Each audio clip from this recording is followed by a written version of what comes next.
Hey guys, Cam for 15 back again with another NFL weekly recap in NFL predictions. For this week of NFL football, joined by my Uncle Daryl. As again, we're going to talk about this past week's week 15's games, just from the standpoint were pretty interesting games.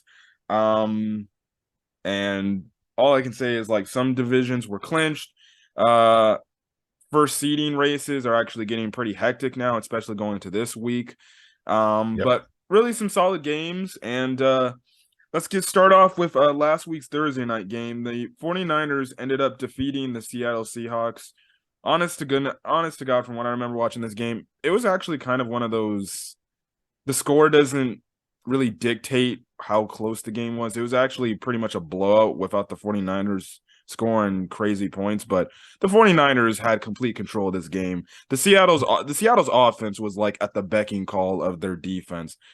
Every time I was watching Seattle snap the ball, like you had one 49ers defender already in the backfield ready to sack Geno Smith. And I'm like, good God. Yep. They're not going to move. Now, Seattle tried to make a late run in the game. They did score late to make it 21-13.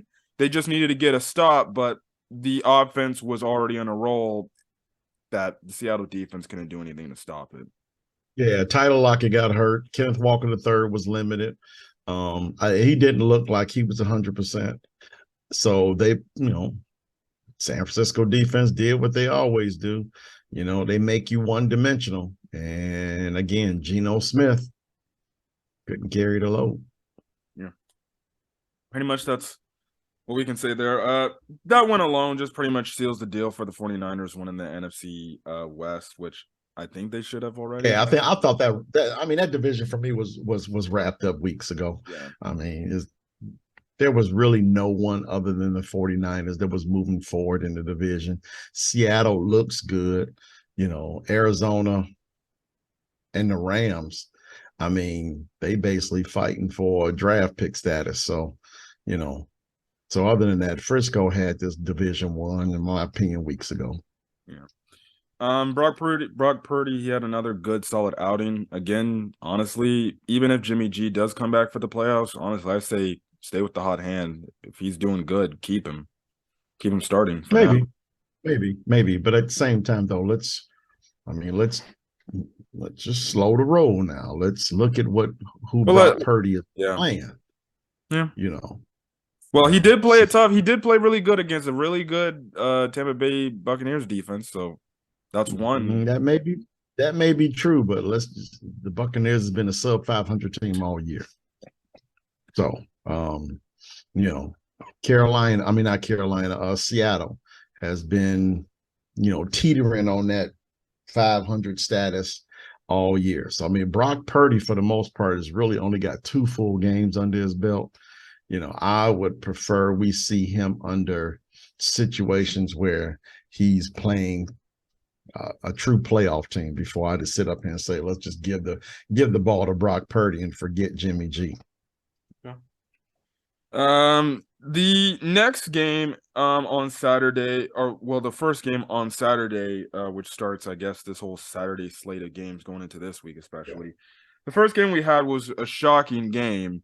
I didn't catch like the first quarter of this game, but then when I went downstairs and I freaking turned on my TV and turned to NFL Network, I was like, what the hell's going on here? I see the Colts like up 17-0, and they're absolutely dominating. They're moving the ball on the freaking Minnesota Vikings, and by the time halftime comes, it's 33-0. And I'm like, geez, I guess my predictions about the Minnesota Vikings are absolute frauds is correct, which even though the Vikings did come back, I still think they're frauds. So any Minnesota Viking fans are gonna freaking take offense to that. I don't care. Oh, you're just a Bears fan, whatever. Um Somehow, the Colts blow a 33-0 lead. And they let the Minnesota Vikings come back on them 39-36 in overtime. Well, let's look at how they got the 33 points. They really didn't get the 33 points by doing anything innovative on offense. One of the main reasons why they got the 33 points is because Minnesota's offense was turning the ball over. Yeah. I mean, to me, the key to victory was simple. Minnesota, don't turn the ball over, push the ball down the field and stretch the secondary, which is what they turned out doing. You know, the Colts couldn't move the football, just like they really couldn't in the first half. It's just that the Colts defense got turnovers. Special teams got, they just got those extraordinary plays that, you wound up winning football games. But when it came down to it in the second half, Minnesota won all three phases of the game in the second half: offense, defense, special teams. Whereas the Colts couldn't move the ball on offense, the Colts couldn't stop them on defense, and special teams just looked horrific by giving up field position. So, I mean, all Minnesota really truly did was stop playing stupid football. Yep. So, but at the same time, this is just another reason why you're going to have a lot of people in the media, fans, things like that, saying Jeff Saturday should not be head coaching a football team. So, I mean, he gave up 33 points to the Cowboys in the fourth quarter last week. This week, he winds up giving up 39 in the second half, and his offense only scores 3, and they wind up losing this game. So, yeah. And they lost Jonathan Taylor too. So they just put him on IR, so they're done. So right now the Colts are basically just. Well, they were done even before this game. Well, yeah, that's true too. I mean, they had no viable shot. Mathematically, they had a shot at the division, but no, man, it's just, So maybe if they decide to keep Jeff Saturday, maybe they have him do some kind of coaches clinic over the summer or something like that, to get players to, try to understand what he wants to do as a head coach. Yeah. But I can't see him coaching his football team next year. I personally can't see it. Yeah. Again, my stance on this win for the Vikings, yeah, they clinched the NFC North. That's great and all, but my opinion still stands. I've always seen the Vikings, and I'm not just saying this as a Bears fan, but just watching the Vikings all the time. They're that team, it's like they look really good on paper. They got like these dudes, they got these guys, and then when it comes to them playing football and I watch them, like they always underwhelm me for some odd reason. Yeah. Yeah. Let me ask you this. Do you think they would have done this against the 49ers? Hell no. Hell no. Do you think they would have done this against the Eagles? They might have got some points, but the Eagles still win. The Eagles still win, And even let's just say that, the Bears even. You honestly think they would have scored 39 points against the Bears in the second half when the Bears dominate? I don't even think they would have done that against the Bears. I mean, to me, it's just a failure of leadership at the coach position, whereas it's coaching. For me, it's coaching. I mean, you just don't blow those kind of leads 2 weeks in a row. Yeah, I don't take the Vikings seriously. I think they're an overrated. I know, but I'm just saying, it's just like, we know that Minnesota is not that team. Yeah. They're not that team. So, but, hey man, they win games. Whether it be pretty or ugly, they win games. So I'll give them kudos for that. Yeah. But other than that, when the playoffs roll around, I have no faith that they'll do much of it. Yeah, based on the team they play, they could be a first round exit. So yeah. We'll see. But right now they're vying for that number 1 seed now, if anything. So we'll actually get to that when we talk about the Eagles game. Next Saturday game was the Browns-Ravens. Actually, right now we're both 2-0 on our predictions for week 15. Browns-Ravens. Browns ended up winning this game 13-3. It was just a hard, gritty game. I didn't catch most of this game, but not a lot of scoring. It was just kind of just defense. It was basically what we said when we picked the Browns to win.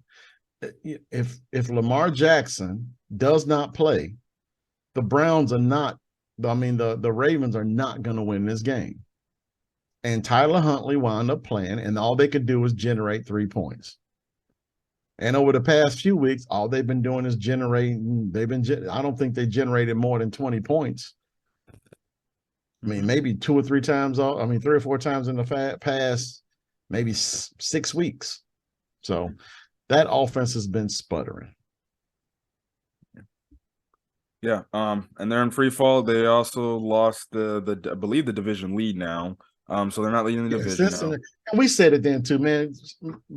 Baltimore's been faltering, and Cincinnati is going to pick up the slack, and they're going to wind up taking this division. They'll probably wind up taking this division by 3 games. I'll say that they'll take this division by 3 games. Yeah. So moving on to that, the Saturday games ended with Bills versus Dolphins. This was a really good game here. Even though it was really cold for the Dolphins, they actually came to play, and in some cases, they actually were dominating the They had a Bills. chance to win too. Yeah. But the Bills had a late drive thanks to, of course, Josh Allen. That guy's crazy. And as a Bears fan, that man's gonna scare me next week. Yeah, but you know what? We did pretty good against Hurts. Yeah. And I think the Eagles wide receiver core is much better than the Bills wide receiver core. So I honestly think that given the weather, we should be able to hang in there pretty good. Yeah. Win, I don't believe so. Hang in pretty good. But on this game, Josh Allen does Josh Allen things. And, if you can't keep this cat in the pocket to do his thing, he is going to burn you. And, the Dolphins was ready for the, sub-zero temperatures. The Dolphins was ready to run the ball. They did effectively with Mostert. The Dolphins was ready to, they were even ready to go deep, which they did a couple of times as well too. But when it all came down to it, the Bills had Josh Allen, Dolphins didn't. Yep. Yep. Josh Allen, he ended up throwing a touchdown to Dawson Knox, he was wide open, I believe. It was a crazy catch, and everything.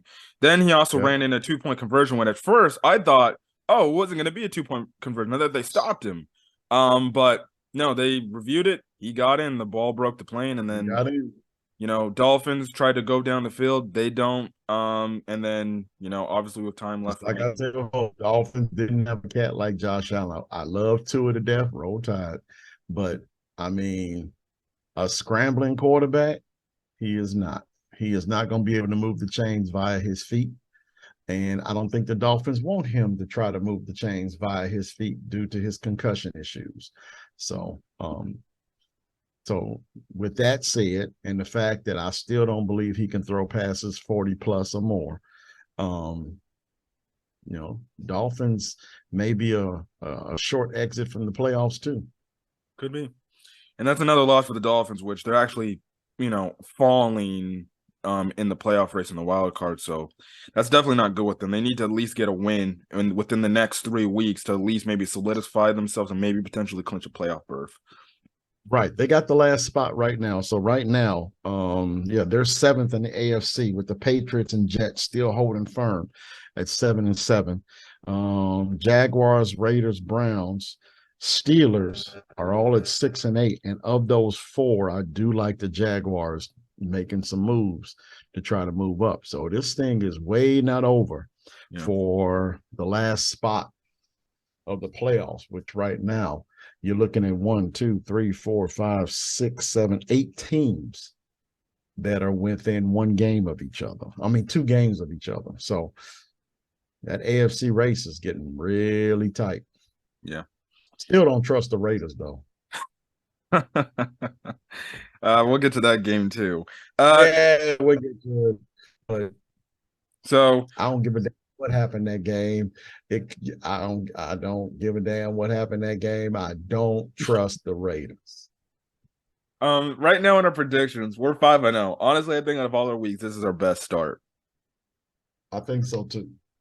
So going to the Philadelphia Eagles Bears, and that's where we're at in our predictions, 5-0. We thought this game would probably be like a complete blowout, but the Eagles didn't come prepared to play. The Bears showed up and pretty much. You think that's what it was? Yeah, I think they took the Bears for granted. Yeah, I can kind of agree with you. There was a lot of plays in which it just didn't seem like the Eagles felt like it just seemed like they ran a lot of vanilla stuff. Yeah, they didn't run the ball much either. They pretty much passed. Which is something that's I think their identity is running the football, and it didn't look like they did it much to me. So yeah, after looking back, I think I can honestly agree with you. They were looking forward to Dallas, not the Bears. Yeah.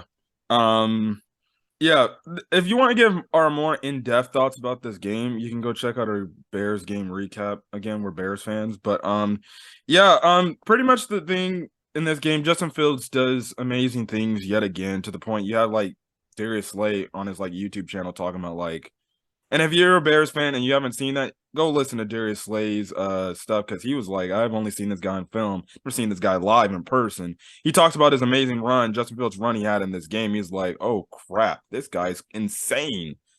So again, it shows you that some of these players, like, they don't think, it's not to say that they don't think much of Justin Fields. It shows like, oh, okay, he can do these talented things, but don't worry, we'll probably stop him. And then he does the thing he's been doing this entire season to these teams, and then you got players in their press conference like, this guy's insane. He's definitely, so, it's good for Bear fans to hear that a lot of other players are speaking very highly for once about Chicago and saying they actually got a dude over there. Yeah. But at the end of the day, the Eagles, they had an opportunity to pretty much shut the door with the Bears when the Bears were trying to make a comeback, and they ended up doing that. They ended up converting on a critical third down to just pretty much put the game away. They win. They pretty much and with the Cowboys loss as well, they ended up winning the division. So pretty much they only need to win one more game to get the first seed. Now we'll talk about the whole Jalen Hurts injury when we get to Cowboys Eagles. But my thing about that, again, I'll bring it up then. But listen, it's a good win for the Eagles. One of those hard, gritty wins that obviously a playoff team needs to get. Again, it's pretty much a team that has nothing to play for, but that's kind of right. And that's the risk that you run when you overlook an opponent. Injury. Yeah. Now, obviously, publicly, everyone within the Eagles organization will say, the politically correct things. We did not overlook the Bears. You don't do that any given Sunday. All of these different little colloquialisms that they use, but we all know, based on what the Eagles and Cowboys, they were looking forward to playing each other. Yeah. And it showed, especially with the Eagles. And the risk they ran was injury, which, I mean, not Justin Fields, Jalen Hurts, the Bears, they put helmets on him. And they put helmets on him, quite religiously too. So, you can't overlook an opponent, man. You got to be able to do your due diligence throughout the week, and hopefully it doesn't hinder Hurts's, long-term prognosis for this season, because they're not winning the Super Bowl without him. Yeah. Next game, Falcons and the Saints. The Saints ended up squeaking by the Falcons in this game. Really, the Falcons tried to make a late push, but it was already too late. The Saints already did most of their damage. Desmond Ridder had his first start. I didn't watch the game. I only look at the stat lines. He had 97 yards passing. So, again, when you're playing a defense like the Saints, even though the Saints aren't that good of a team, their defense is still pretty solid. Of course, a rookie quarterback making his first start, it's going to be pretty obviously difficult for him to get anything started. It's only his first game, nothing to go off on, really, but a game that I really don't care about. We both picked New Orleans. The kid had to play. The kid had to play sometime. He had to play. I mean, they came into this season. I just don't really feel that they even felt they were going to go to the playoffs. So they probably should have just went on and started the kid anyway. Yeah. But you're right. It was a boring game.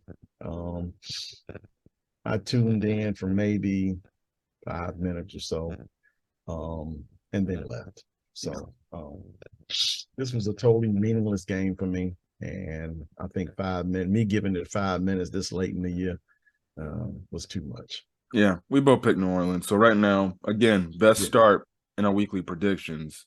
We're 6-0. So, yeah. Going into the next game, the Detroit Lions at the New York Jets. We both picked the Lions to win this game. They did win this game. So we're 7-0. So, again, we got it. I don't know what the heck's going on. Now, I'm telling you, Detroit is, oh man, This game was crazy. Detroit is putting the pressure, but the Jets defense is really good. They just, The yeah, they Jets, just got beat that one critical play. correct. Their defense is going to keep them in games. All their quarterback has to do is be in a position to make the plays late because their defense is really good. So, I mean, the Lions are still on the outside looking in the playoffs. The Jets are on the outside looking in the playoffs. It was a really good matchup this late in the year. Detroit did pull it out. So kudos to Detroit. And I got to admit, I do like watching them play. Mm-hmm. I do like watching Detroit play. This game was just a back and forth game. And surprisingly, Zach Wilson, who returned to start in place for Mike White, I thought he played actually pretty solid. He has to. Yeah. He has to. If he wants work next year, he better play well and don't whine and complain and moan along the way. Play football. So he has to. Otherwise, I'm thinking he's gonna be out of a gig next year, or at least he's gonna be out of one in Detroit. I mean, New York. Yeah. Late in the fourth quarter, he did help the Jets get up. So they had the lead. It was 17-13 Detroit. And then obviously the defense just needs to get a stop. Maybe they just give it back to the offense, blow clock, they win the game. And they also continue to keep their playoff chances alive. But on a critical third down, no, it was a fourth down, I believe. Was it a fourth down, or it was the fourth or third down? I want to say it was a third down. I forgot. I want to, but I know what you're talking about. Yeah, but they pretty much, it looked like, the Lions were going to like run the ball and everything. So obviously the Jets defense crowd the line. They actually run play action, and it catches the Jets so surprised that nobody picks up the tight end right there, just leaking out in the flat area. Jared Goff throws it. He practically runs it in. Problem was, they were in cover zero. They were in cover zero, expecting them to run the football. But what they wind up doing is, for the most part, passing the ball, leaving the tight end out in the flat. Yep. 51-yard touchdown. That won the game. That's the mistake you make when you run cover zero. Yeah. So sad, too bad.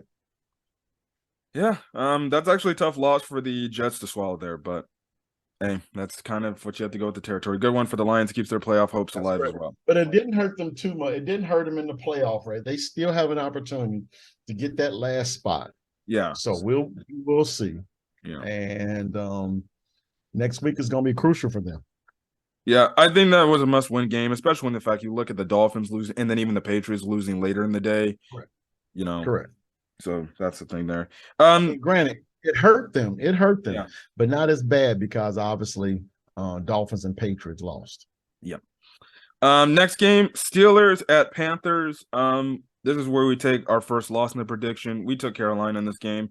All I can say is you took Carolina? Yeah, we both. You're right. I sure did, because that's right. Carolina was like on a 2-3 game winning streak, and I was really impressed with how they were playing. Plus, Plus, we didn't know if the Steelers were going to start Mitch Trubisky, which they did. I'll give him his due. He somewhat played a little bit better than last week. He played good enough to get a W. I mean, I think they blasted them. It was 24-16. It was a 2-score. Don't let that score. I think they were actually up 21.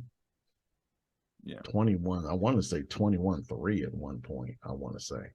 So Steelers, based on the ticker I was watching, it looks like they controlled that entire game. Yeah.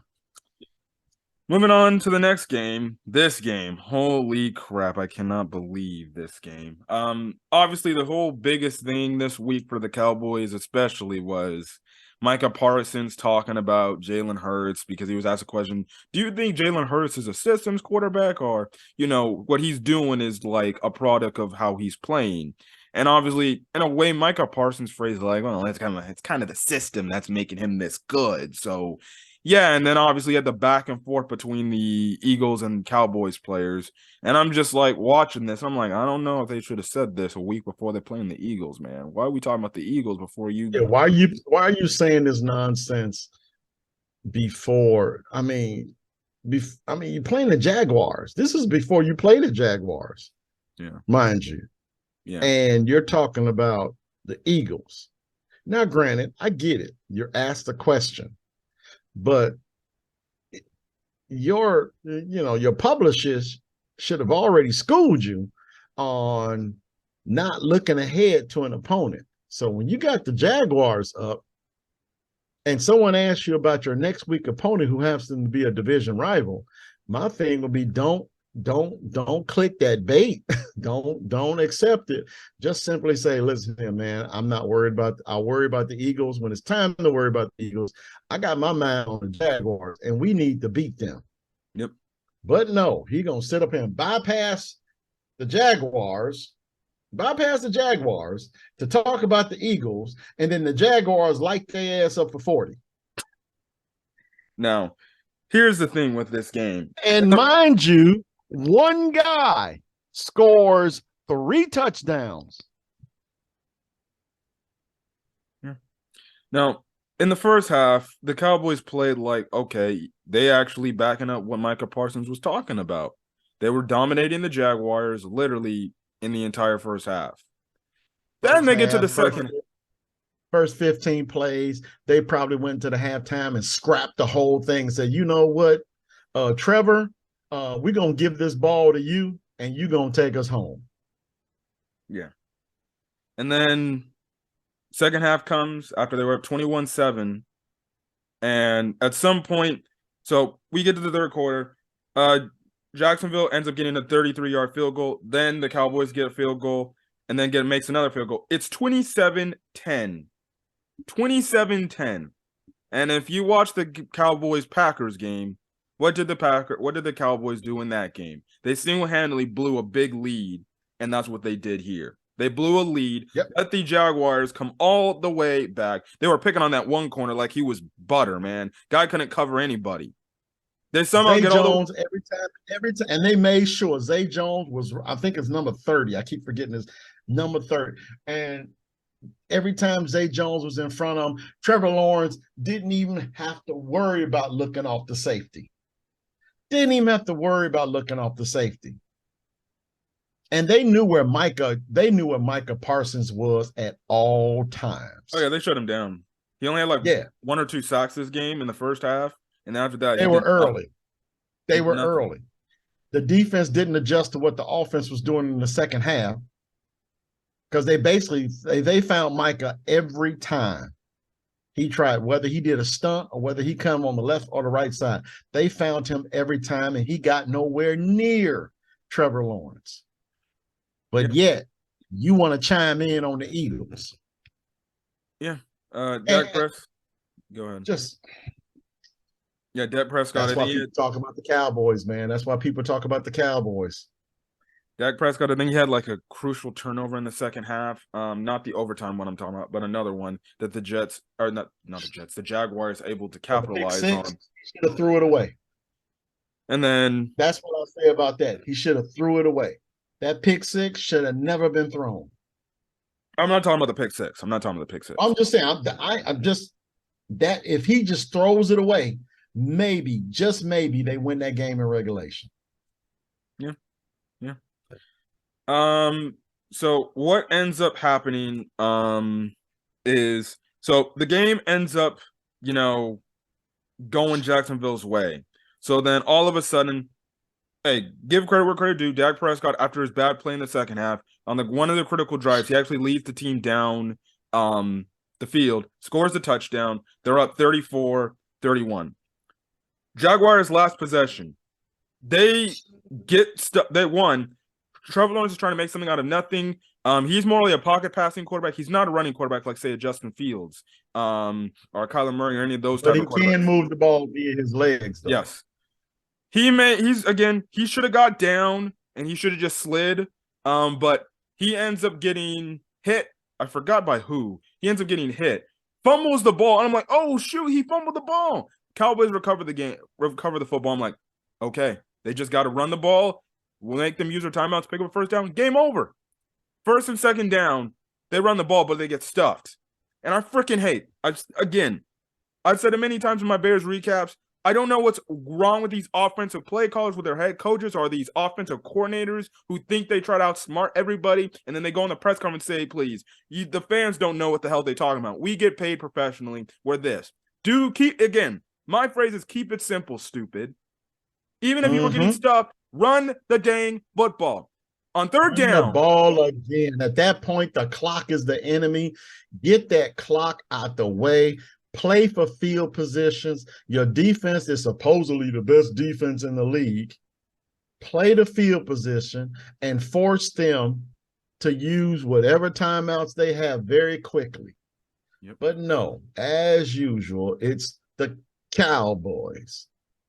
They elect to pass. Obviously, it goes incomplete. And more importantly, it was like a deep shot. I'm like, run across it now. Run something. Or at least just check it down. Why are we taking deep shots? And of course, it goes incomplete. Clock stops. Jaguars get the ball back. And they have that one timeout. So they end up. Keep in mind, if they had ran the ball, Jaguars would have used that last timeout too.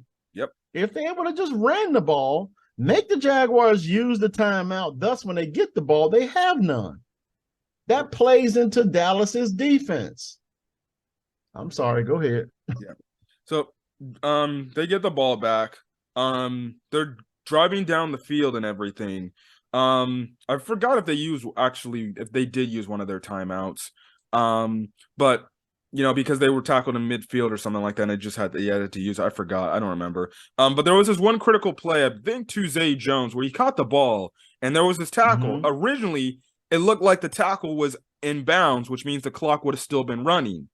But no, the referees he caught the ball and he managed to get out of bounds. So the clock stopped. They ended up making a field goal to end up tying the game with literally seconds left remaining in the game. And it's like, are you serious? These fools blow the game and they let the Jaguars. We get to overtime and Cowboys get the ball. Again, my uncle made the mention. Dak Prescott drops back to pass. Maybe makes a pass that he probably shouldn't have. Receiver bobbles the ball. It goes through his hands. Next thing you know, Rashawn Jenkins takes it back for a 52-yard touchdown. And keep in mind, he's rolling opposite his right hand. He's rolling left. So he has to basically turn around. He has to shift his body to make a good throw. Granted, there are times he had to make that throw. But for me, the smart play would have been throw it away. Throw it away. But Cowboys, man, what can I tell you? Yep. But I will say this. Mathematically, they are still in for the division. They already clinched the playoffs. Well, they clinched the playoffs. I'm talking about they can still clinch the division's already locked up. NFC is already locked up. No, it's not. Yeah, it is.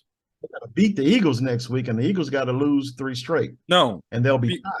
No, because when the Cowboys lost, the Eagles clinched the division because they won their game. Yeah, but they're only 3 games back. They shouldn't have. No, the Cowboys are 3 games back. No, they're done. You might want No, it's already confirmed. They won the NFC East. They shouldn't be NFC East champs. They only played the Cowboys once.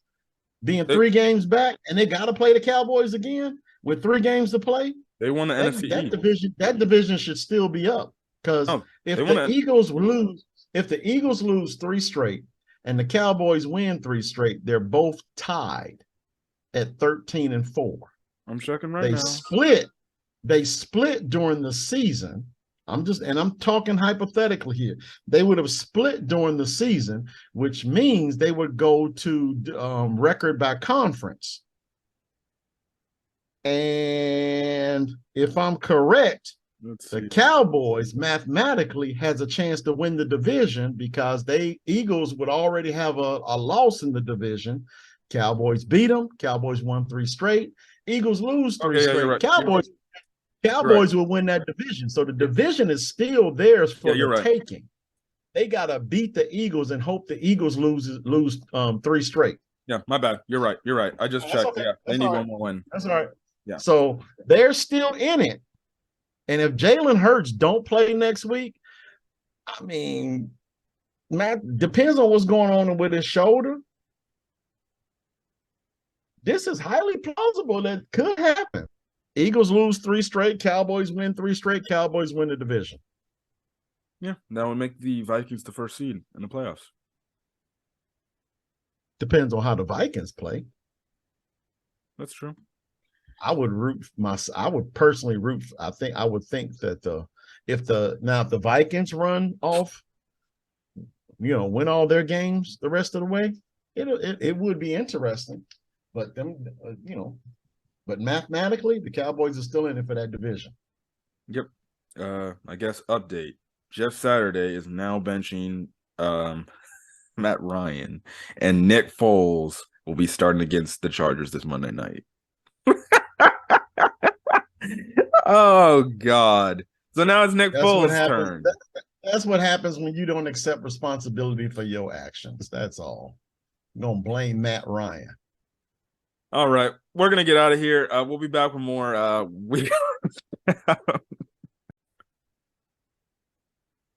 right.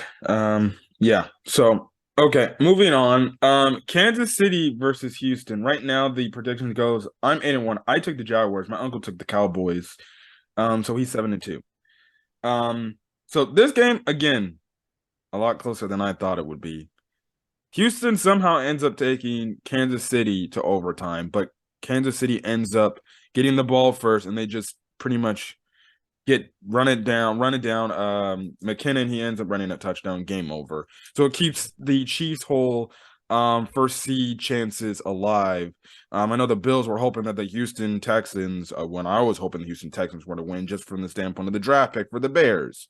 But they again, it's a win for Kansas City. They needed to win against, I guess, a team that played them very tough, but they're still alive for that first seed. They need to hope that the Bills end up losing a game, but they can also lose a game that will put them a game back.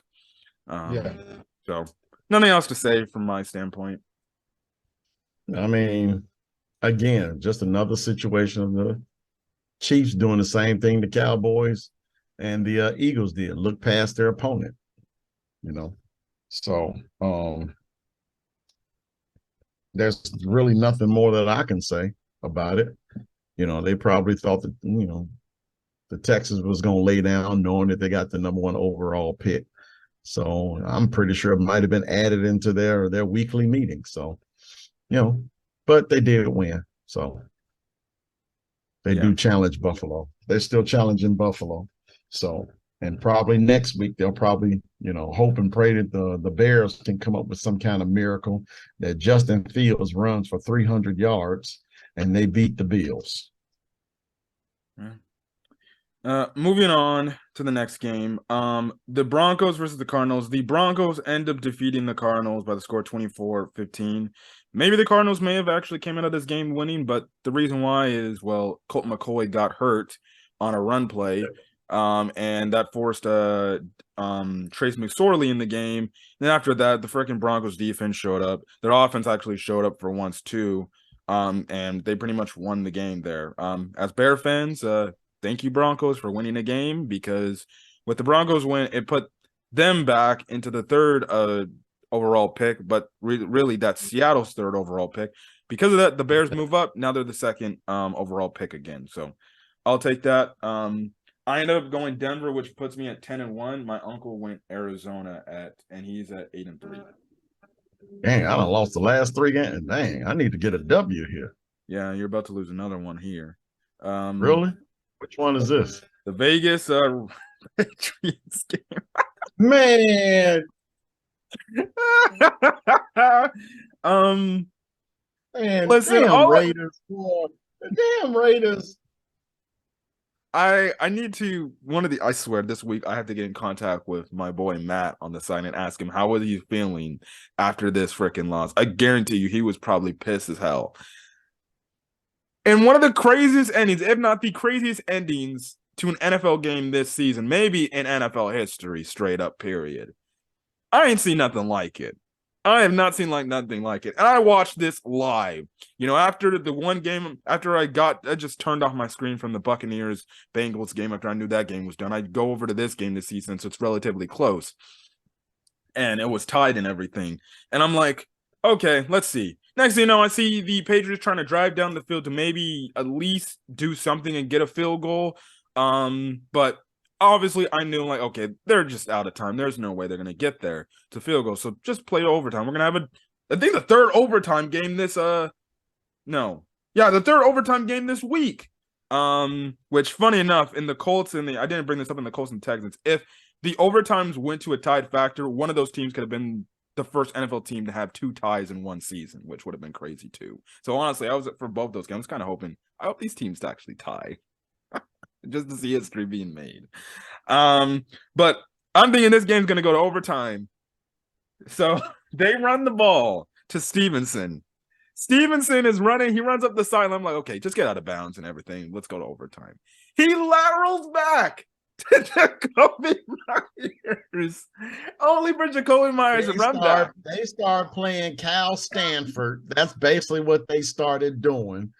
And dude, I've never seen this. And the score is tied. Yeah. So Jacoby Myers, he runs back. He's obviously going to get tackled. He should have just went down or just turned around and went out of bounds. And he had a brain fart moment. Now, mind you, I played football. I had a brain fart moment in my high school days playing football. My brain fart moment was we ended up stopping this opposing team. It's punt return for us. I stupidly touched the ball, and the opposing team grabs the ball, only for them to go down the field, score the touchdown, especially on me covering the receiver, which made me feel bad for like a week or two. This guy had a brain fart moment, and it makes himself sound even stupider in the press conference. Like, yeah, I probably should not did that. He throws back to try to throw it to Mac Jones, the most immobile quarterback probably in the league. He can move a bit, but he's not that mobile. And he not only throws it, he throws it strictly to former Patriots player Chandler Jones. He catches it. He turns around, tracks Mac Jones, and literally walks into the end zone. I'm watching this. I'm like, what the hell is going on? They win the game. And the game was tied. Oh my God. The game was tied. The team that tries this is coached by a man who is widely regarded as the greatest NFL coach in the history of the NFL. And this bonehead play is done while the game is tied. Just, I'm just speechless, man. There's nothing you can say about how stupid this sounds. They play Cal Stanford while the game is tied. They're trying to score a touchdown from laterals while the game is tied. And the worst part is he tried to throw it to his quarterback, and there is literally nobody behind him. I don't know what he was thinking, bro. If the Patriots end up not making the playoffs this year, they're going to go back and look at this game, and they're going to be like, this is why. This is why. And I think Jacoby Myers is on a 1-year deal because he's going to be a free agent next year. If that happens, I guarantee you they ain't bringing him back. They'll be like, this rocks. I'm shocked Belichick didn't cut him. And then because he's on a 1-year deal. That's probably why. I would not be shocked if Belichick benched them both next week, this coming week. I wouldn't be shocked. I wouldn't be shocked if he's benched too. I guarantee the locker room talk in there was probably just pack your bags and let's go home. I wouldn't be shocked. So I just wouldn't be shocked. Or he fires a special team coach that called Cal Stanford. No, that was offense. That was offense. Well, I know. I'm just saying. I don't think. Oh, yeah, you're right. That was all offense. Yeah.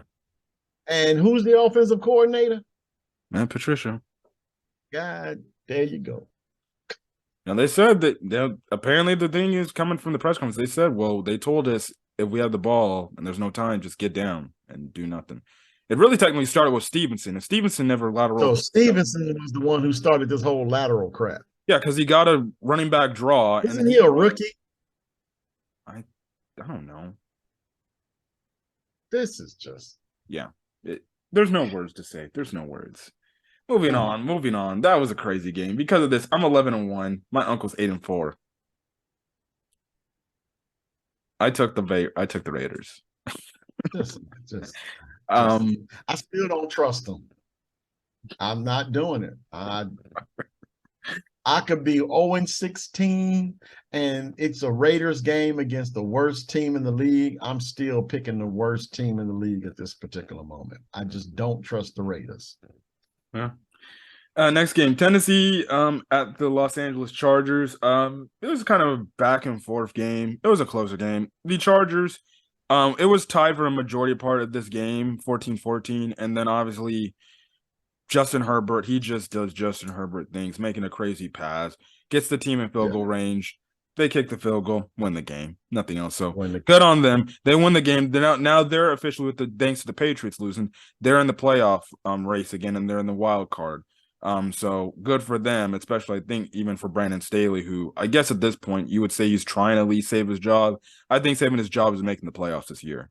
So well, you're a little bit closer to that than I am, so I wouldn't really know. I would think 8-6 would be good enough at this particular moment to have some type of stability in your job.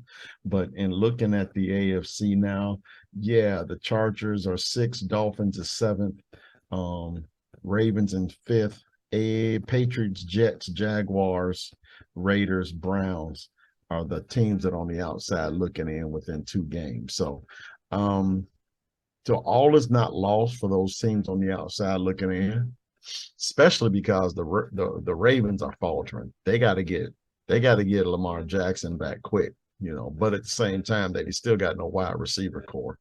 oh yeah, and they lost Duvernay. Duvernay's on the IR. They lost Duvernay too, yeah. So now no Duvernay, no Bateman, and Ravens are in trouble, man. Yeah, if I'm Lamar Jackson, you see Duvernay go down, don't even come back this season. It's not worth it. I'd probably be like, yeah, you know what, my knee still hurt. Because all y'all gonna wind up doing, I mean, I won't have anyone to throw the ball to, other than Andrew. So, and at this particular point, I'm pretty sure Andrew is gonna be double, triple covered because guys like Robinson can't get open. Yep. So I would look for the I'm gonna say either the Jets or Jaguars will play well enough to at least touch the surface of those last spots in the AFC. Yeah, and also with Tennessee's loss and Jaguars win, Jaguars could potentially win the division too. That's correct. They're only one game away, and Tennessee is faltering. What are they? 4 games in a row they've lost now. Yeah. Now, to Tennessee's credit, they got Houston at home. They should win. That's all I'm going to at least say at that. They should win. We'll see. Next game. This was another crazy game. Cincy at Tampa Bay Buccaneers. Tampa Bay in the first half was absolutely dominating the Cincinnati Bengals. And I'm just like, we both took Cincinnati. Our predictions are wrong. I'm like, okay, it seems like for once, Tampa Bay actually came and showed up to play. Tom Brady's looking good. The defense is looking good. They're actually shutting down Jamar Chase, T. Higgins, Joe Burrow. They're shutting these guys down like they're nothing. Mm-hmm. And then the second half comes. And I'll say then the third quarter happened. It just absolutely flipped. Cincinnati scores a touchdown on that first drive. And at that particular moment, I kid you not, I was just like, oh, shit, this is over. There's no way Cincinnati going to stop scoring. And Cincinnati just did not score. It didn't help the fact that they were always put on short field because Tom Brady and the running backs were always dropping the football or giving the football right away to them. Yep. Literally, it was a tale of two halves. The Bengals stunk in the first half, but in the second half, they freaking came alive. Tampa Bay was good in the first half, if not probably their best half of the season they played. And then the second half, they played arguably their worst half, if anything. Tampa Bay hit them with their best shot in the first half, and Cincinnati realized that and said, you know what, we can hit a little bit harder than how they hit us. And Cincinnati came with it, put the helmets on the Buccaneers, and they nullified Godwin and Evans. I think Evans didn't even have a catch in the second half at all. So yeah, Tom Brady. Somebody got to come. Somebody has got to want to win the NFC South. Somebody. I think the Buccaneers somehow still going to win this division. I think the Buccaneers somehow is going to win this thing too, because the Buccaneers are going to win this division by default because the other three teams in the division just totally suck. Yeah. Granted, the Buccaneers suck too, but but I think the Buccaneers their offense is sputtering because, again, if Carolina, well, the crazy part is, if I'm looking at the NFC South standings right now, Carolina, New Orleans, and Atlanta are all tied at 5-9 apiece. If Carolina had won, they would have been 6-8, and they would have been tied with Tampa Bay if they had beat the Steelers this week. Actually, you're right. They would actually be tied, but they'd still be on the outside looking in because of their conference record. Yep. The Buccaneers conference record is so much better than the Panthers conference record, so they're going to be out. Now, if I'm correct, I think the Buccaneers got the Panthers again. So that division is somebody got to want it. Yeah. Somebody's got to want it. Yep. I'm going to say it again. Somebody has got to want it. Tampa Bay is really allowing these other teams in this division to come and get it with their piss poor play in the second halves. Yeah. And this is not the first time Tampa Bay has done it. Yeah. I don't know what's going on in Tampa Bay. Obviously, you can say the O-line losses they've had this season has played a factor into that. Brady's bad play this season has played a factor into it. Yeah. I just don't know. I feel like if Brady wants to play next year, I feel like he's probably going to leave Tampa Bay. He feels it just to me feels like he just doesn't want to be there anymore. He probably wants to get away from that, go to another team if he continues playing his NFL career, or maybe he calls it quits after the season. I don't know. Or Tampa Bay does something to improve that offensive line to the point where Brady is like, oh. Well, most of their starters were they all got hurt. Ryan Jensen, he tore his ACL in freaking practice before the season started. Wirfs was gone. Yeah. So it's that the whole the offense, the play of the offensive line, and we both know this being Bears fans. The play of the offensive line dictates the play of the quarterback and the running backs. Now, the great part for the Bears is that we have a mobile quarterback. Tampa Bay does not. So everything Tom Brady does will have to be based on a really good, solid production from the offensive line, which he has not been getting. Yeah. Right now, Tampa Bay is the only division leader in their division that is not over 500 or at 500. 500. So, and whoever wins this division is going to be a sub 500 team. Because I honestly think the Buccaneers, who they got next week? You said the Panthers. You say the Panthers? I thought you said no. No, I said they got the Cardinals. They got the Cardinals on Sunday night.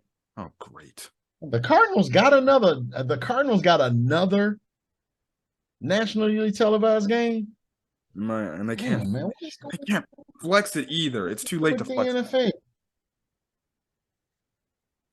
Well, it is what it is. Buccaneers got the Cardinals on Christmas Day. Yep. I guess they got Kyler. I guess they got Kyler Murray when they have tore his ACL. Buccaneers lose that game, then yeah, they're man, come on, they're done. I think we can all admit if the Buccaneers make the playoffs this year, they're definitely a first round exit. I don't care who team they play, they're first round exit flat. Yeah, because what they're probably going to wind up doing is staying in that position that they are right now, which is number 4 in the conference. Which means they'll probably they're doing the first 2 teams have a bye, right? No, the first seed gets the bye. First seed gets the bye. which means the Buccaneers, let's see, 2 will play 7, 3 will play 6, 4 will play 5. Buccaneers will play the Cowboys. Yeah. And they already played them earlier this season, week 1. Correct. Correct. So if everything stands the way it will, and the Buccaneers are not going to leave 4. They're not going to get any better. They're either going to have the 4th slot or no slot at all, which means they're going to be out of the playoffs. Yes. So it's looking really good that the Buccaneers are going to be playing the Cowboys the first playoff game of the year. And yeah, the Cowboys should lambaste them. Yeah, they should, but it's the Cowboys. They should, but we are talking about the Cowboys. Yeah. Finishing up the last 2 games of week 15. The Sunday night game was the New York Giants at the Washington Commanders. This game was actually pretty good. It was a back and forth game. And at the end, you see what happened was the Commanders were driving to in an attempt to tie the game. They would need a touchdown and then a 2-point conversion because the Giants had 20 points. Right. So on the last drive, it was a very controversial call. And again, it's funny how people say, well, the referees need to stay out of games with these controversial calls. And one of the times the referees actually need to do their damn job and actually throw the flag out because it was blatant. Yeah. That's the thing. 4th down, Taylor Heineke, he just throws it up to, I think it was McLaurin or Samuel. It was McLaurin. And way before the ball is even in McLaurin's vicinity, you have this Giants defender literally hugging him, arms draped all over his back. He can't even get his hands up to do it. And refs don't call anything. It should have been a pass interference. First down on the it was a pass interference. Yeah. You could have called pass interference, you could have called defensive holding, you could have called defensive illegal use of the hands. You just had a plethora of things you could have called that play for, but the referee, for whatever reason, and there's been many reports out there, the referee don't like Terry McLaurin.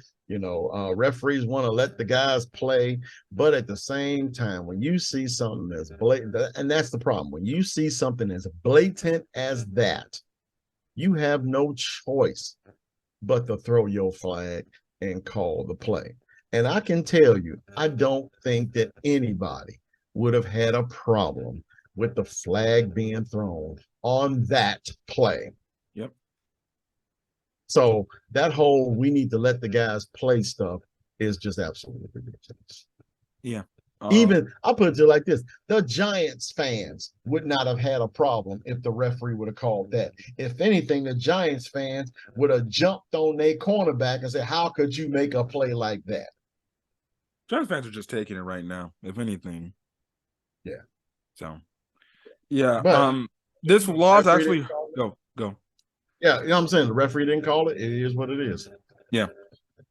This loss hurts the Commanders. I don't know what the NFC playoff picture looks like in terms of. Well, they still got the last spot. Keep in mind that tie. Ties was helping them and was keeping them above the Seahawks and the Lions. Seahawks and Lions are at 7-6. 7-7. The Commanders are at 7-6-1. So as long as they got that tie in their belt, they're good. But now at this particular moment, they got to start winning. Yeah, and it's not looking good because next week they travel to San Francisco. That's correct. And I think the Lions got the tag. I want to say the Lions got the Panthers. So, I mean, yeah. Now, granted, it's in Charlotte, but I like the odds of the Lions going to Charlotte to beat the Panthers over the Commanders going to Frisco and beat the Niners. Not the way the Niners are playing. The Niners are playing like they're participating in the Super Bowl. Yep. Going on to the last game, I don't really need to talk about it. Los Angeles Rams versus Green Bay Packers. Green Bay Packers just pretty much beat the Rams in a blowout. It's the Rams. What can I tell you? They fighting, but they trying to get the number one spot. So number one spot, they don't have a pick. Their pick is the Lions' pick. That's right. Their pick is the Lions' pick. So they got nothing to play for as far as a draft pick. Yeah. So just sit everybody down, keep them healthy for next year. Let's not try to get everybody After this loss, they're already eliminated from playoff contention. Done. Yeah. They had him out. Yeah. Jesus, talk about massive Super Bowl hangover. But I think some of what plagued the Rams is the fact that they don't have another like really good wide receiver to pair alongside Cooper Kupp to at They should have least. known that when they came in. Yep. They should have known that when they came in. They should have just went on and re-signed OBJ and then just had him in tow for whenever he recovered. Make sure that he stayed on his regiment to be healthy for when he was ready to come back. But no, they didn't. They wanted to sign, Allen Robinson, who ain't nowhere near the caliber receiver that OBJ is. Keep Van Jefferson. And so now Cooper Kupp was, he was a direct recipient of triple teams. Yep. We'll be back real quick. I need to do something for my mom. All right, so we're back. So just going over some things, just looking at standings. Buffalo right now is 11-3. They clinched a playoff berth with their win against the Dolphins. They should win the division. They already have a big enough lead to win the division. Miami's 8-6 in second place. New England and the Jets are tied at 7-7. With New York. And do me a favor. Go ahead. Do me a favor. Your pops already know about this. The Cubs signed Dansby Swanson to a 7-year contract. Oh, okay. He already knew. He already knew. Yeah. I can't stand your pops. Okay, I'm sorry. Go ahead. New England and the Jets are tied at 7-7, but because New England beat the Jets earlier in the season, they're third place. Jets are fourth place. Yeah, they get the tiebreaker. AFC North, Cincinnati now leads the division with the Baltimore Ravens loss at 10-4. They're gonna run away with that division now. Yeah, ain't no way in hell Ravens gonna get this one. Yeah.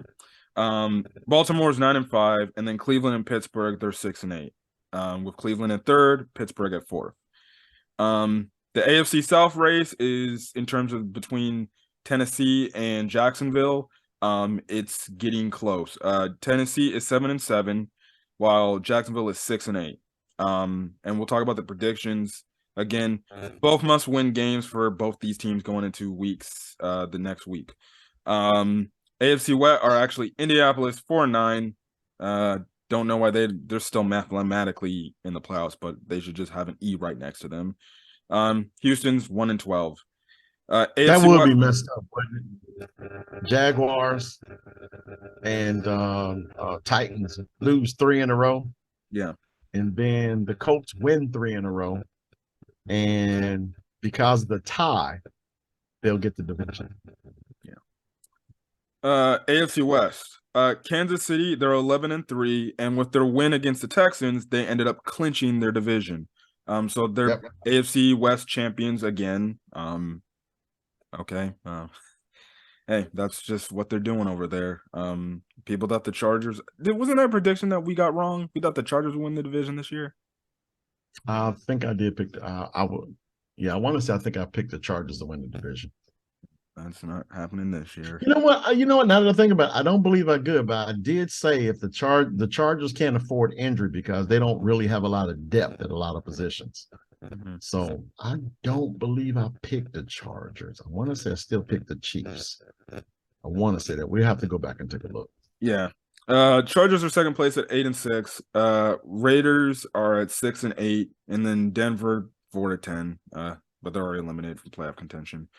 So NFC East, Eagles are 13-1. They already clinched a playoff berth with the win they had against the Bears, and I think also too the Dallas Cowboys lost. Dallas, which I forgot to make a mention, they actually clinched a playoff berth by not really doing anything. The Giants actually did them a favor, in winning. Correct. So they're Dallas at 10-4, Giants 8-5, and then Washington is 7-6-1. Correct. NFC North. Minnesota, with their win against the Colts, they clinched the division, so the Detroit Lions have no chance of coming back and winning the division. They're 11-3. Detroit 7-7. Green Bay somehow is keeping their chances alive at 6-8, but I digress. Bears already eliminated 3-11. NFC South, we already talked about NFC South earlier in the video, so no need to go over it. NFC West, Yeah, San Francisco, they clinched their division. They're 10-4. Seattle 7-7, and then Arizona and the Rams, they're both eliminated from playoff contentions because they lost these past weeks, and they're just 4-10. Pretty much it. So in the But meantime, I think go go ahead. No, you go I ahead. was going to say, I was about to say, just keep in mind of the divisions that are still up for the take in the NFC East. We talked about that earlier today. The NFC South, that is up in the air as well too. Somebody has to win that division. I don't understand what's going on there. The AFC South. Now, we both feel the AFC North is over. So I mean, granted, it's still up for grabs. Baltimore can still get it, provided they are healthy. But the most interesting one for me is going to be the AFC South. See if the Titans still keep spiraling the way they have. They lost 4 games in a row. Whereas the Jaguars and won their last 2 games and 3 of their last 4, which are actually challenging the Titans the way they are. So we'll see how these things go moving forward. So it's going to be still pretty interesting with next week's matchups. Well, this week's matchup. Yeah, and there is obviously a lot of close playoff things going on. So starting off with the predictions, Thursday night, which tomorrow which it is tomorrow. Jaguars at the Jets on Thursday night. Oh, Zach Wilson is going to be starting again because Mike White is still hurt. I'm going to go with the Jaguars just from the standpoint, even though they're the away team, they're just playing. I think right now, both these teams, they actually been playing good football equally. I just think the Jaguars are just going to come out and they're just going to win this game. They have the better quarterback. I just think they're going to win this game late. Now, Trevor Lawrence is turning the ball over. I can definitely see the Jets winning this game. But again, you never know with Zach Wilson on the offense. If he stinks up the joint, well, then the Jets stand no chance of winning. But I'm going to go with the Jaguars winning this game. Great points, especially the point about the quarterback. But I'm going to go with the better defense, which is the Jets. I think the Jets at home, with the way they played against the Lions the prior week, I honestly think they'll make up, knowing this is the must-win week for both of them. So for all intents and purposes, this is a playoff game, in my opinion. And the home team, I like the Jets defense at home to, beat the Jaguars. Okay. Next game, the Buffalo Bills at the Chicago Bears. The one thing that I know really good about this game is going to be hella cold. I think the high in Chicago is going to be like no higher than what is it? Let me check my. It was going to be like a negative 11 or something like that. I saw. They're playing on Saturday. They're playing on Saturday, so 9 degrees with the wind, and the wind chill is going to be absolutely brutal. Another reason why the Bears are looking to get a new dome stadium because they don't want to play in this weather game no more. The Bears' identity is to run the ball. So and Khalil Herbert's coming back for the Bears. I still think, regardless. Okay. We both are gonna pick the Bills. I think that's obvious. I mean, I'll say this: I think the Bears are gonna wind up, finishing the year on like a 10-game losing streak. So I think the Bears will make it close. They don't, Justin Fields is not Josh Allen yet. Yeah. He doesn't have the weapons and he doesn't have the offensive line. No. I think the Bears will be able to keep it close just from what they showed me last week. It shows me, okay, maybe they can keep it close with these high-powered teams if they play solid enough defense. Plus, they're at home, so it'll give them an edge compared to being in like Buffalo. Right. So that's the thing.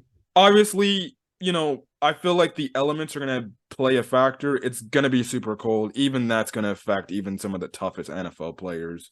I trust and believe. I don't know what would possess any of these fans to buy tickets to go to a game out in like damn near 9-degree weather with a freaking negative wind chill going on. You people are crazy. Yeah, I gotta admit, this is the time to go to your Army thrift store and get some of them thermals. Yeah, for sure. Because I'll feel really good being right here in my office with my NFL International Game Pass watching this one. So I'm good. Listen, I have respect for the players that go out there with no sleeves when they go do these cold games. When they do these cold games, I have respect for them because I could not do that. And this is a guy who actually played some football in cold weather, which and is see, me and your pops, we played football in cold weather as well too, but we did it as a matter of fun. We didn't do it out of necessity, responsibility, or even to make a living. But even still, it's man, the cold is cold. So hopefully the Bears run the ball really efficiently, that they can play competitive, and they don't allow Josh Allen out of the pocket to do Josh Allen type things. Yeah. So yeah. Next game.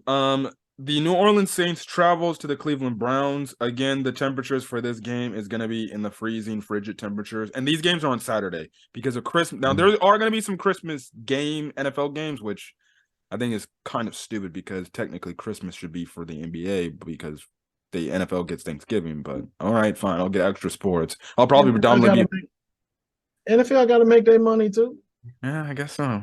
The only reason why I feel bad is for the players because then that means, especially the ones on the road, they don't get to celebrate Christmas with their families on Christmas. Well, I mean, I hate that for that specific purpose as well, But as a fan, I mean, yeah, once the Christmas festivities are over at the house, then yeah, man, I got to have something to watch, and the NBA just ain't doing it right now. So I'm glad to see these NFL games on at the time that they're coming on.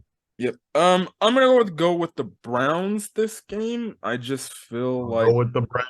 They're the better team. Yep. Next game, Houston Texans at the Tennessee Titans. The Titans should win, but we know the Texans play a lot of their teams really tough. I think the Titans will maybe win by a touchdown. I'll give them that. I'm pretty sure the Titans are going to be scoreboard watching the Jets Jaguars. And they might scoreboard watch enough for the Texans to do what they almost did to the Cowboys. But that said, I think it's going to be a lot closer than what people realize or think because of the mindset of the Titans. So I'll say the Titans will win, but by a field goal. Okay. This is gonna be a tough game for Seattle to win because they need a win, especially the fact that the Commanders lost, and they're 7-7. But Seattle has to travel to Kansas City. Yeah. KC. Yeah, KC. Yeah. KC. New York Giants at the Minnesota Vikings. Ooh, we might want to and come back. Yeah. All right. This now. All right. So again, we made the mention. The Giants at Minnesota. Yep.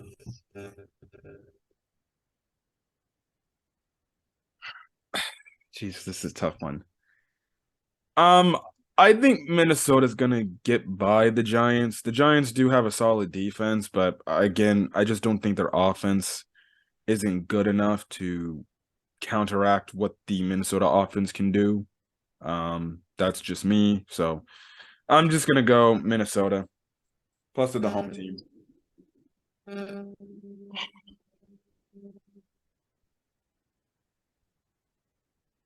What do the Vikings have to play for? The first seed.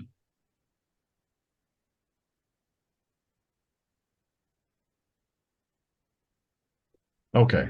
They are probably thinking they have a legitimate chance at winning, getting the top seed. I personally don't think they will.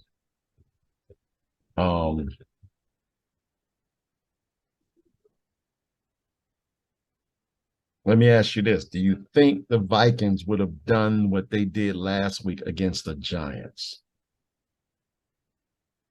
The Giants got out to a 33-0 lead. Giants got out to a 33-0 lead. Could the I don't Vikings think have so. come? I don't think so. Exactly. I don't believe so either. But the I don't trust the Vikings either.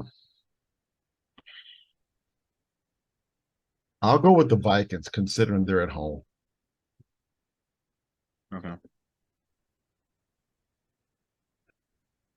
Minnesota for you. Okay, next game. Cincinnati at New England. Oh, Cincinnati. Yeah, Cincinnati's rolling. New England, I feel like this is gonna be a game that just and puts them out of their misery. It's already bad enough the way they lost this past week. I feel Yeah. like New Yeah. England's gonna lose this game. And that will probably effectively kill their whatever shot they have at the playoffs. They would still not be out of it, but it would just be one week where it's Yeah. like they're just Yeah. you can kill them. Cincinnati is playing way too good right now to, lose to lose anywhere at this particular moment. Right now in the AFC, Cincinnati's playing the best football, and in the NFC, the Eagles are playing the best football. So it's just it's really hard, but yeah, Cincinnati. Yeah. I don't think also this week, I don't think Cincinnati can afford to have another slow start because I do believe even though the Patriots aren't good like they have been in previous years, um, Yeah. I still think the Patriots can take advantage of that. It's still led by Bill Belichick, even though their offensive coordinator And you sucks. don't expect the Patriots to do what they did Yeah, against the freaking Raiders, yeah, against the Bengals. you would hope. Next game, Detroit at Carolina. I'm going Detroit. Oh yeah, Detroit. Yeah, No ifs, ands, and buts about it. they're just on a roll. They need this Yeah. win. If Carolina wins this game, it won't be for anything that Carolina has done. It'll be because of what the Lions didn't do. Yeah.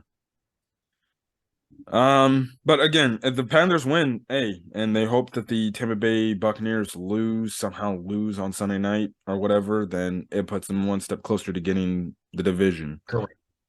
Uh, Another team that might need a win to see if they have any chance with the division is the Falcons. They're going to Baltimore, and they're playing the Ravens. Lamar Jackson is questionable.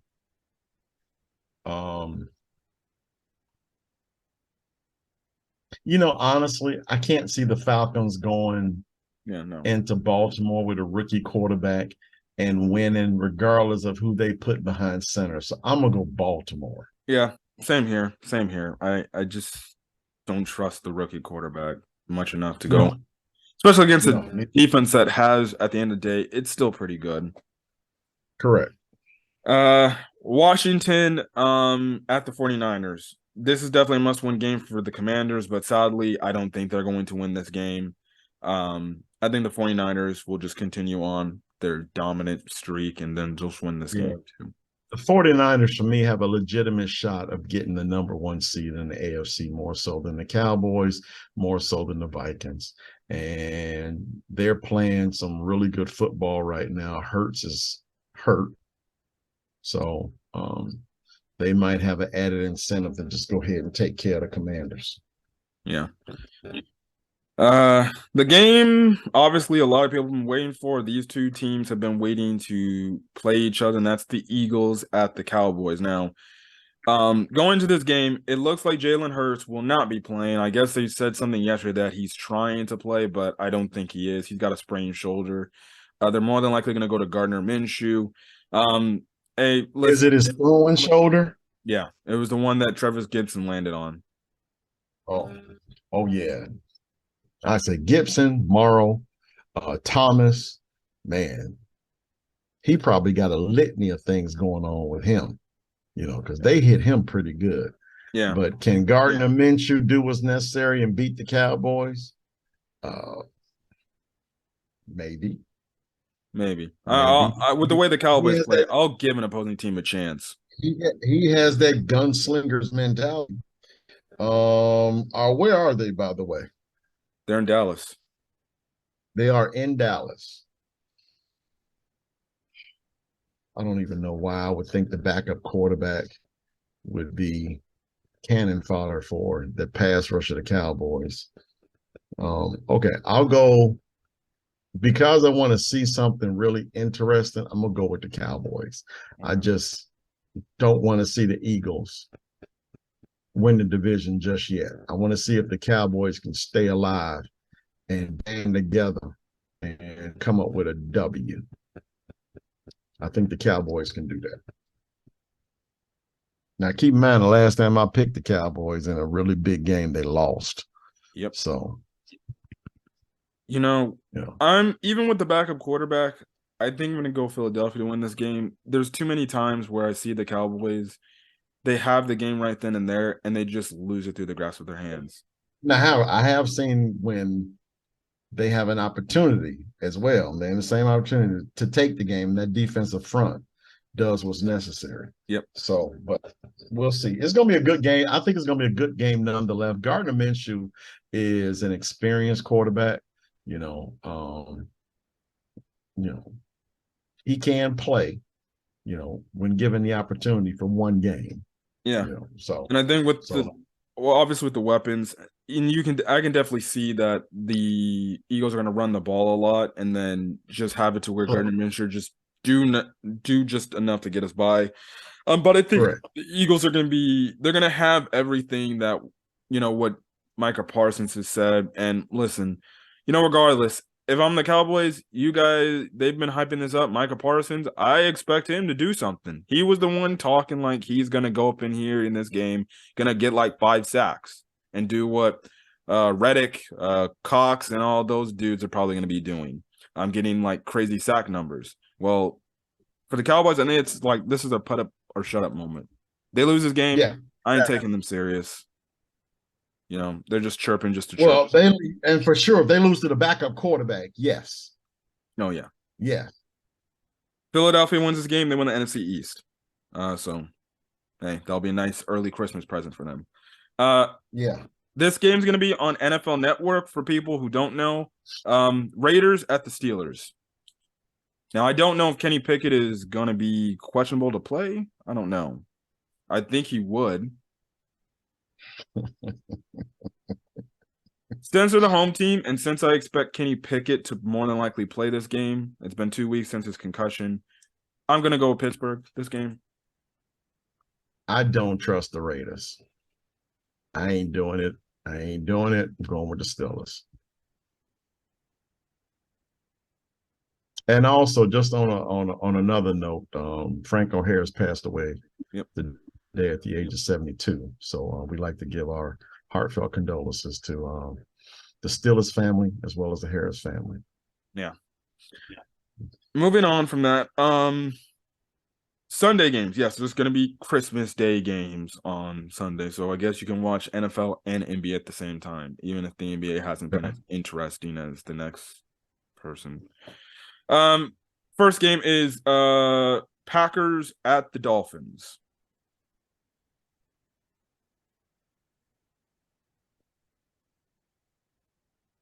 Dolphins. I'll go Dolphins. Yeah, I'm gonna go with the Dolphins too. I think the Dolphins has got more to play for because they're currently the last team in the AFC, so they got to win. Yep. Next game is Broncos at the Rams. Oh, Bay of Pigs, huh? Russell Wilson. Go ahead. Both of them actually helped out the Bears with recent wins. Yeah. So, who's the home team? The Rams. Who are the quarterbacks? Probably the Broncos backup and then Baker Mayfield.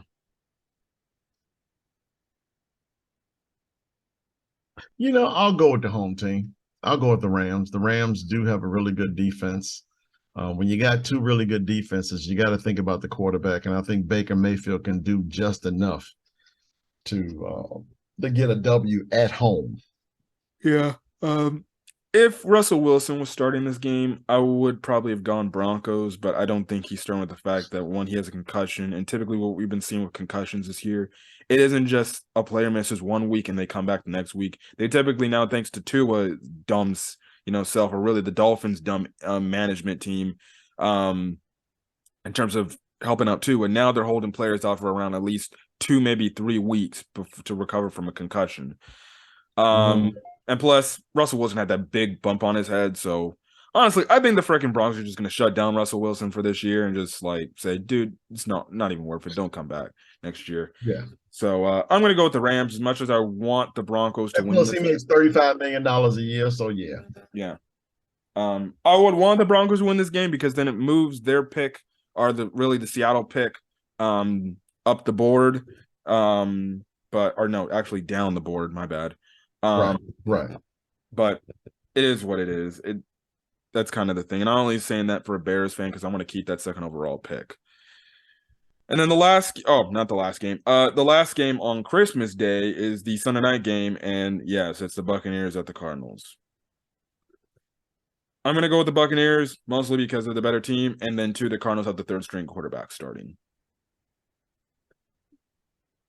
Somebody's got to win this division. Somebody got to win this division. I personally would prefer it would be the Buccaneers. Yeah. But in this division, with the way these teams have been playing, with the way the Cardinals have been playing, you would think that the Buccaneers can win this game. Oh, if they lose to a third string quarterback, then in their season. Man, they lose to a third string quarterback. Yes, I'll be the first one to say Tom Brady should just go ahead and give it up. Yeah. Because but I'll go Buccaneers. I'll And then post Christmas Day game, Monday night, Chargers at the Colts.